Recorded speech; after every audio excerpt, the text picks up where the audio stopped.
Bismillah ar-Rahman ar-Rahim. Alhamdulillah, salatu wassalamu ala Rasulillah. Welcome back, dear brothers and sisters, to a new video. Today, inshallah, we're going to learn that to nurture our feelings for others. How to nurture our feeling for others. That's a lesson that we're going to learn in the month of Ramadan. You know, we rejoice with other people, other Muslim brothers and sisters in moments of joy, as happens when breaking the fast with those who are fasting, even if they are your family and your offspring. And we console them in times of hardship, as moments of thirst and hunger make us feel extending to them a helping hand. For yourself is elevated when your emotion or your emotions connect with the emotions of others. The example of the believer in their mutual love, mercy and compassion is like that of a body. When one limb complains, the rest of the body responds with sleeplessness and fever. That's the Prophet's statement, sallallahu alaihi wasallam. So the hadith is talking about the prophetic legislation for the unity of the ummah.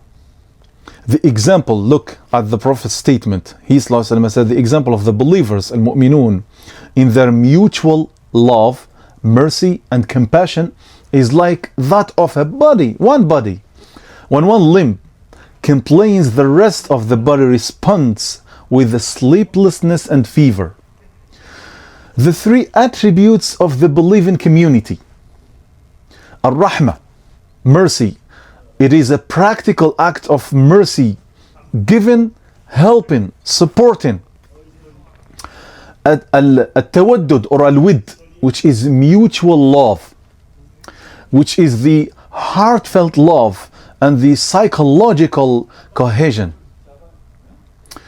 The third one, which is at-ta'atuf, the compassion, which is an emotional sharing of feelings, joy or sorrow. The eloquent smile, كمثل الجسد الواحد, like that of one body. The entire body feels pain for one aching limb and seeks to heal it. This is how the believing community should be. Secondly, how does Ramadan create the one body of the ummah? First of all, the shared experience. Everyone gets hungry at the same time, thirsty at the same time, and breaks their fast at the same time. The experience, which is the experience that dissolves class distinctions. The rich and the poor feel the same pain. Number two, practical training in feeling for others. When you drink while thirsty after fasting, you imagine millions of thirsty people around the world. When you rejoice at iftar, you ask yourself, does everyone have something to break their fast with? Number three, from feeling to action. This explains the abundance of charity in Ramadan, because the fasting person feels the hunger of the poor. They hasten to feed them. Thirdly, feeding a fasting person, which is a practical text of compassion. The statement of we rejoice with them in moments of joy, as happens when breaking the fast with those who are fasting, which strikes the heart of the truth. Why? The joy of the host. When you feed a fasting person, you share in their joy at two moments: their joy in breaking the fast and their joy that a believer helped them. He, peace and blessings be upon him, said, whoever feeds a fasting person will have a reward like his, without diminishing the reward of the fasting person in anything. Number two, the joy of the family. When the family gathers around the iftar table, the joy is multiplied. Testing the sweetness of this gathering drives you to work on feeding those who have no family. Fourthly, from feeling hunger to extending a helping hand. From what?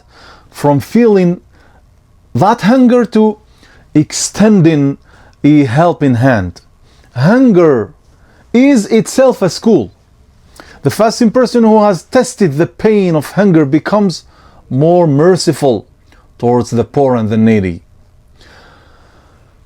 One of our righteous predecessors said, if I wished I could eat the most delicious food, but I wanted Allah to let me taste the pain of hunger so that I might be merciful to the weak. Number two, thirst is a reminder. Thirst in Ramadan reminds you of those deprived of clean water in this world. This drives you towards water provisioning projects, which are among the best forms of charity, which is one of the ongoing charity, providing for oneself and one's family. Allah subhanahu wa ta'ala said, وَيُطْعِمُونَ الطَّعَامَ عَلَى حُبِّهِ مِسْكِينًا وَيَتِيمًا وَأَسِيرًا إِنَّمَا نُطْعِمُكُمْ لِوَجْهِ اللَّهِ لَا نُرِيدُ مِنْكُمْ جَزَاءً وَلَا شُكُورًا, in Surah Al-Insan. And they give food in spite of love for it to the needy, the orphan, the captive, saying, we feed you only for the countenance of Allah. We wish not from you reward or gratitude. Fifthly, the contemporary applications of Ramadan compassion. One, on social media, sharing genuine joy, not just for show with others, not displaying lavish feasts that sadden the poor and the needy. Number two, at work, being considerate of the feeling of fasting colleagues, reminding each other of iftar moments in the neighborhood.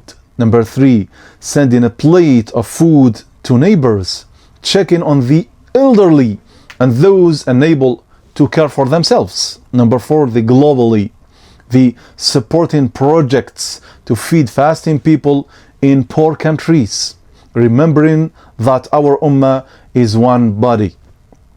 If a part of it goes hungry, the rest must respond to it.